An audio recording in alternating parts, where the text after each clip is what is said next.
Jack. What? It's just fingers, mate. It was a finger gun.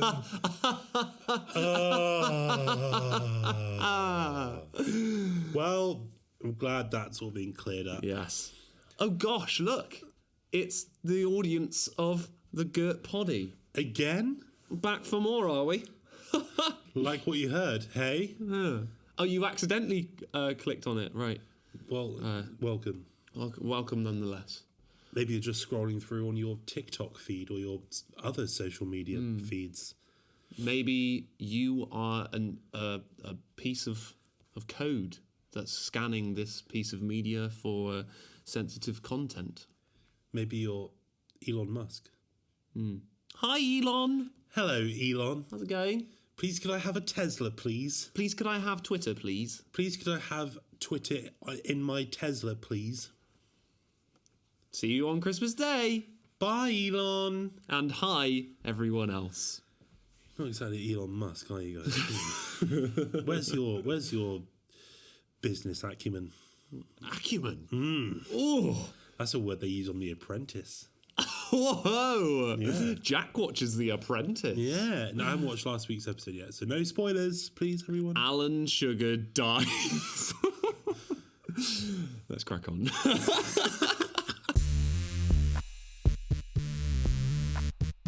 Jack! I ask you here at the softened table of comfort if anything could possibly be troubling you at this moment, what Gurt Trubs has your life portended? Well, Jordan, it's funny you should ask because there's actually a Gurt Trub that I encountered this morning. I know. Now, as our visual audience might be aware, visual audience. Hello, mate. Hi, everyone. I've had a haircut recently this morning, and as part of that haircut, I wanted them to do my beard because my beard was getting really straggly and I was looking a little bit unkempt. And usually I do all my beard grooming myself. But actually I thought, no, I'm going to pay a professional to do it for me. Because I have this thing, right, where when I go and trim my beard, if I mess up in the slightest way, it's ruined and the entire thing has to go. And this beard I've been growing for 25 years. Yeah, let's go with that. And you know what? I need to look after it. So I once my barber finished off giving me my trim, I said, "Oh, could you cut my beard down for me a little bit, mate?" And he's like, yeah, of course, no worries. And that's the first time I've ever done that before. And I felt so nervous. I genuinely felt my jaw like clench up, being like, oh my God, please do not ruin my beard. Wow. And so, but yeah, it's a bit sad that I was actually doing this. I doing a load of research on TikTok and stuff, being like what a barber's going to do to me if I ask him to trim my beard. Anyway, so then he put like the headrest on and he tilted my chair back, and I had no idea what was going to happen. And then I just kind of had this like look, like where I was kind of like looking down my body, like which way the mirror was. That's how far back the chair was leant back. I could just see that he was like going at it and stuff. And the trouble was, he left it uneven. What? He left it uneven. Is it uneven right now? So this line under here, yes. I try and make it, well, obviously it's got to be symmetrical, isn't it? But he was trimming it, like he's made it like slopey there. So I think it's this side now. My left under chin is now bulkier than my right under chin. Oh. And I spent the entire drive home a little bit devastated, I'm not going to lie. I put my trust in a professional. As one would. As you should, really, you know. I took that leap, and I did not reap the awards of that courageous leap. So my Gurt trouble is, I don't think I can ever go to a barber's ever again. I could do it. No fucking chance, mate. Okay. I don't want to suggest that, really. I mean, that was my only suggestion. I could shave your beard. I could put some beard back on if you like, maybe. Explain that process. Well, what I'd do is I'd get someone's beard and I'd have a bit of it and then I'd pop it on you. Pick a person Who's got a beard that you relate to? Who's got a relatable beard for you? Relatable beard. Yeah. Oh, that's a good question. This is what the professionals should be asking you. Who is your beard twin? Beard twin. There's a couple of rugby players that have a good beard. There's a Bristol Bears player called Semi Radradra. He's a massive Fijian bloke. He's really, really cool. But he's got a beard and just it comes at least 6 inches from his face. It's massive. So He wouldn't miss it, would he, if I took a bit of it? no, to be fair, He wouldn't miss it. Yeah, I probably. So tell you what, mate. You'll have to come to a game of rugby with me. Bring your test tube with a cork in the top and some tweezers. Okay. And then at an appropriate point in the game, you have to run onto the pitch and tweeze a bit of beer down. Put it in. Okay. That sounds doable. Yeah. Yeah. Thanks, mate. I appreciate that. That's right, mate. Gurt trouble solved. Ba-ba-boom. Wow, wow, wow. Bow, bow, bow. Wow, wow, wow. Bow, bow, bow. It's a standoff between two political party leaders. In the Conservative corner, Rishi Sunak. In the everyone else corner, Jordan Cottle. Fight!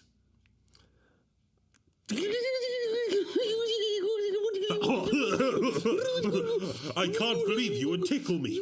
I, Rishi Sunak, have been tickled. And now I will revert back to my caves. Goodbye. Jordan. Hi. You won the political leadership race via tickle. Yes! Well done, mate. Yes! How does it feel? You know, I've been practicing my tickling, just practicing and practicing and practicing for hours now, and it's finally paid off. That's and I think that was evident for all to see. So that's great. Well done, mate. Listen, Prime Minister. Yes. You've got to solve some troubles, some Gurt troubles, some Gurt problems rather, and fast. Oh, I thought it was just all going to be pasties and biscuits, but no. No. Work. Yeah. All right, hit me with it. It's a biggie. Okay. Everyone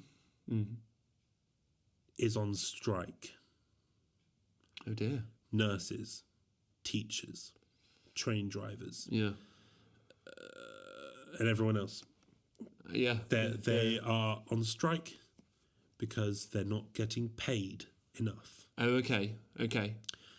What would you do to A, make it better? A, stop the strikes, and B, come to a resolution that's going to make everyone happy. I'm glad you asked me this, actually, because I actually anticipated this issue during my campaign. And I took measures. As soon as I knew I was going to be running for PM, I captured a scientist. By means that we don't need to get into here. So we're talking kidnap or... We don't need to get into here. Sorry, Prime Minister. Thank you very much, Larry the cat. Meow. We captured, me and my team, not at the table, please. We captured a scientist and we put him, or her, Thank you. in a... It's International Women's Day. Oh, shit. Carry on. I fucking love women. Listen, we captured a scientist. The scientist, Jordan. We captured a scientist, me and my team. We put him in a room, in a safe. Or her in a room. Or her in a room in a safe. And we told they the problem, okay? And we said... They're non-binary now. Well, Look. We tasked them to figure out what we can do about the strikes, about the reasons for the strikes. and how we can sort of resolve this issue where every party is happy.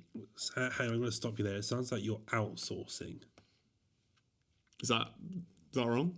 No. I'm just saying it's an interesting leadership tactic. But anyway, you carry on. Yeah, I outsource everything for my leadership, you know. My ties. Sauce.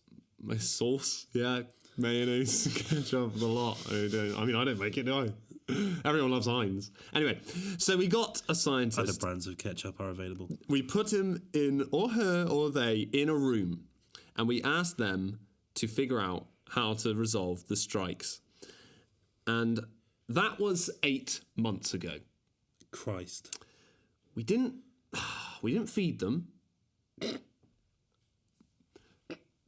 Nonetheless, they came up with a solution, which I will now present to you. Okay. I propose we give them what they want. Ah! We give them what they want. We give them what they want. Thank you. Prime Minister, that is exactly what we all wanted to hear. Give them what they want. Go problem solved. I'd just like to reach under the table, if you don't mind. I'm just going to reach sure. under the table to get out the Gurt glossary. Jack, make up a word. 3, 2, 1. Gwarm. Gwarm. Can you spell that for me, please? G. Then just the word warm. That's very sneaky. I like that. You son of a bitch. Right, what does Gwarm mean then? So Gwarm is an abbreviation of the phrase "good warm." Oh, okay. Yeah. Or sorry, and that's a shorthand way of saying "good warming."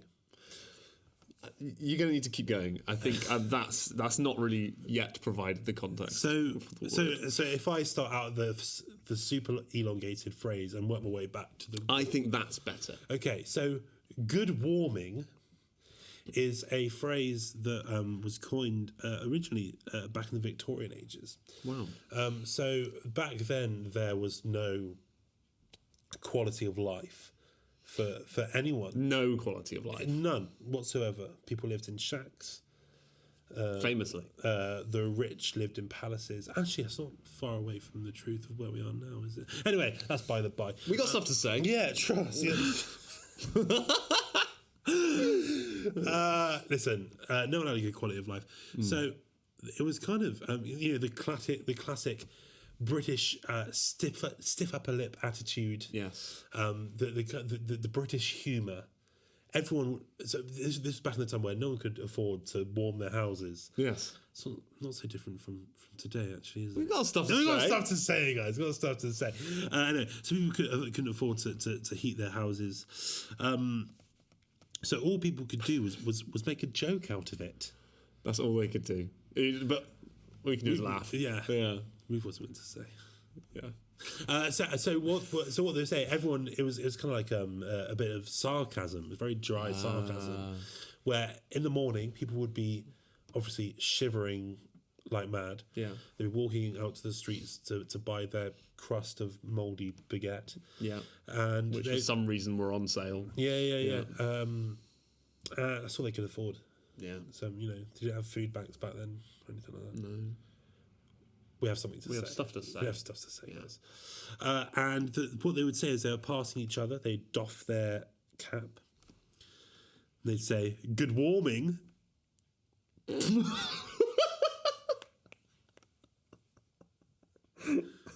Never say that to me again. Good warming to you too, sir. And you just hear, imagine we're on a Zeppelin. Yeah. Okay. Yeah. And we have a GoPro and we're filming the action. Say we're about 100 metres above London. Sure. And we are in the kind of poorer districts. And it's the kind of thing, anyway. Sure.